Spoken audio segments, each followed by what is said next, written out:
கடந்த உள்ளூராட்சி மன்ற தேர்தலிலே வெற்றி பெற்ற தேசிய மக்கள் சக்தி மன்னார் மாவட்டத்திலே 19 உறுப்பினர்களை ஆகக்கூடிய உறுப்பினர்களை தேசிய மக்கள் சக்தி தான் பெற்றிருக்கின்றது. அதற்கு மக்களுடைய ஆணை வன்னிப்பு முழுவதும் பாரியளவான ஆணை இருக்கின்றன. இருந்த போதும் பெரும்பான்மை, அதாவது ஆட்சி அமைக்கக்கூடிய பெரும்பான்மை இல்லாத காரணத்தினால் நாங்கள் சில கட்சிகளினுடைய ஆதரவோடு நாங்கள் அதை அமைத்திருக்கின்றோம். அந்த வகையிலே நானாட்டான் பிரதேச சபையையும் அதே போல முசலி பிரதேச சபையையும் நாங்கள் கைப்பற்றி இருக்கின்றோம். அதற்கு அது மட்டுமல்லாமல் மாந்தை மேற்கு விசேடமாக மாந்தை மேற்கு பிரதேச சபையிலே நாங்கள் பிரதி தவிசாளர் பதவியினை எமது தேசிய மக்கள் சக்தி உறுப்பினர் பெற்றிருக்கின்றார். இதற்கு முழுமையாக ஆதரவு வழங்கிய ஜனநாயக மக்கள் முன்னணி, அதாவது DTNA சங்க கட்சி ஆதரவு வழங்கியிருந்தது.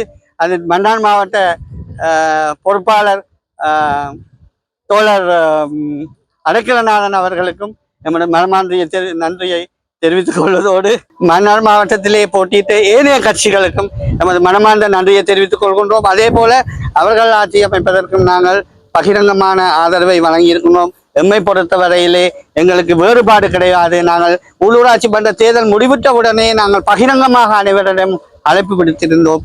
அந்த வகையிலே எமக்கு ஒத்துழைப்பு வழங்கிய அந்த கட்சி அந்த அரசியல் கட்சிகளுக்கும் நன்றியை தெரிவித்துக் கொண்டு எங்களை நம்பி தெரிவு செய்த இந்த மக்களுக்கான நிச்சயமான அவர்களது எதிர்பார்ப்புக்கான சேவை எங்களது பிரதேச சபை நகர சபை உறுப்பினர்களால் நிச்சயமாக எதிர்காலத்தில் இந்த மக்களுக்கு பெற்றுக் கொடுக்கப்படும் என்பதை தெரிவித்துக் கொள்கிறேன். இன்றைய தினம் மன்னாரிலே செல்வா நகர் பகுதியிலே மக்களுக்கான காணி பிரச்சனை, அவர்களுக்கு காணி உரிமங்களை பெற்றுக் கொடுப்பதற்கான பிரச்சனை நீண்ட காலமாக இருந்து வந்தது. அந்த வகையில் இதை நாங்கள் இன்று அவர்களுடைய கோரிக்கைக்கு அமைய நேரடியாக வந்து பார்வையிட்டிருந்தோம். மன்னார் பிரதேச செயலாளர் உட்பட காணி, அதாவது LDO உட்பட அனைத்து இந்த கிராமவாசிகள் உட்பட அனைவரும் நாங்கள் இந்த நேரடியாக இந்த கிராமத்தை பார்வையிட்டிருந்தோம். மிக விரைவாக இவர்களுக்குரிய காணி உரிமங்களை பெற்றுக்கொள்வதற்குரிய நடவடிக்கைகள் இடம்பெறும் என்று பிரதேச செயலாளர் கூறியிருக்கின்றார். ஏற்கனவே அது ஆரம்பிக்கப்பட்டு இடையே நடுவிலே அது சென்று கொண்டிருக்கின்றது. அதை எதிர்காலத்தில் விரைவுபடுத்தி அவர்களுக்கான அந்த காணி உரிமங்களை பெற்றுக் கொடுப்பதற்கு எமது அரசாங்கம் நடவடிக்கை எடுக்கும் என்ற இந்த விடயத்தை கூறிக்கொள்வதோடு, அத்தோடு உங்களுக்கு தெரியும், கடந்த 2 தினங்களுக்கு முன்பாக எங்களுடைய தந்தை செல்வநாயகம் என்று கூறப்படுகின்ற பழைய தலைவர், எங்களுடைய தமிழர்களின் தலைவர், அவருடைய உருவச்சிலை, கச்சேரிக்கு முன்னால் உள்ள உருவச்சிலை விசமிகளால் உடைத்து அவருடைய தலைப்பகுதி சேதம் செய்யப்பட்டிருந்தது. அந்த வகையிலே நாங்கள் போலீசாருக்கு உடனடியாக அறிவித்திருந்தோம். உடனடியாக அதற்குரிய நடவடிக்கை எடுக்க சொல்லி அதற்கு விசமத்தனத்தில் ஈடுபட்ட அவரை போலீசார் கைது செய்திருக்கின்றார்கள். அவரை நீதிமன்றத்தில் முன்னிலைப்படுத்தி அவர் 14 நாட்கள் விளக்கமறியலில் வைக்கப்பட்டுள்ளார். இது அவர் ஒரு தனிப்பட்ட ரீதியாக செயற்படுத்தி கொண்ட ஒரு விடயம். எனவே இவ்வாறான நடவடிக்கைகளை நாங்கள் வன்மையாக கண்டிப்பதோடு, இவ்வாறான நடவடிக்கைகள் எதிர்காலத்தில் நடக்காதவாறு பாதுகாப்பு விடயங்களில் கவனம் செலுத்துமாறு நாங்கள் போலீசாருக்கு அறிவித்திருக்கின்றோம்.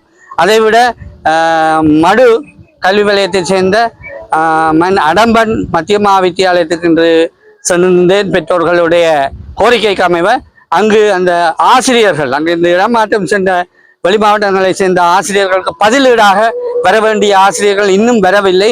அதனால் அந்த பாடசாலையிலே கிட்டத்தட்ட 7 ஆசிரியர்களுக்கு மேல் முக்கியமான பாடங்களுக்குரிய ஆசிரியர்கள் இல்லாமல் அந்த மாணவர்கள் கல்வி கற்றுக்கொண்டிருக்கின்றார்கள். உடனடியாக அதை நிவர்த்தி செய்வதற்குரிய நடவடிக்கைகள் எடுக்குமாறு வலய கல்வி பணிமனைக்கு சென்று பிரதி கல்வி படிப்பாளர் நிறுவன முகாமைத்துவம் அவர்களுடன் கருத்திருக்கின்றேன். விரைவுபடுத்தி அதை பெற்றுக்கொள்ளுமாறு, அதற்கு மாகாண கல்வி பணிப்பாளர் உதவியை பெற்றுக்கொள்ளுமாறு கூறியிருக்கின்றேன். அது மட்டுமல்லாமல் அந்த பாடசாலையில் பல்வேறுபட்ட தேவைகள் இருக்கின்றன. மடுவலயத்திலே தலை சிறந்த பாடசாலைகளாக இது காணப்படுகின்றது. இருப்பினும் பல்வேறுபட்ட தேவைகள் அங்கு காணப்படுவதனால் எதிர்காலத்திலே அந்த பாடசாலையை முன்னுரிமைப்படுத்தி அதற்கான தேவைகளை நிறைவேற்றுவதற்குரிய செயற்பாடுகளை எமது அரசாங்கம் முன்னெடுக்கும் என்ற விடயத்தையும் அவருக்கு கூறி சென்றிருந்தேன். இவ்வாறு தேசிய மக்கள் சக்தியை பொறுத்தவரை நமக்கு விரைவுபடுத்தி மக்களுக்கான தேவையை நாங்கள் நிறைவு பெற்று கொடுப்பதிலே நாங்கள் எப்பொழுதும் முன்னிலையில் நிற்போம். அந்த வகையிலே இந்த ஏழை எளிய மக்களுக்குரிய தேவைகள் பல்வேறுபட்டு இருக்கின்றன. வீட்டு பிரச்சனைகள், அதே போல் காணி பிரச்சனைகள், அதே போல பல்வேறுபட்ட தேவைகள் இருக்கின்றன. இவற்றை படிப்படியாக எமது அரசாங்கம் நிச்சயமாக நிறைவேற்றி வைக்கும். இது மக்களுக்கான அரசாங்கம், மக்களினுடைய அரசாங்கம், இன மத மொழி பேதமற்ற, பிரதேசவாதமற்ற, பிரதேச வேறுபாடற்ற அரசாங்கம் என்ற வகையிலே அனைத்து மக்களையும் அரவணைத்து சென்று ஒரு அழகான ஒரு வாழ்க்கையை இந்த மக்களுக்கு ஏற்படுத்திக் கொடுப்பதோடு வளமான ஒரு தேசத்தை விரைவாக நாங்கள் கட்டியெழுப்புவோம். நன்றி.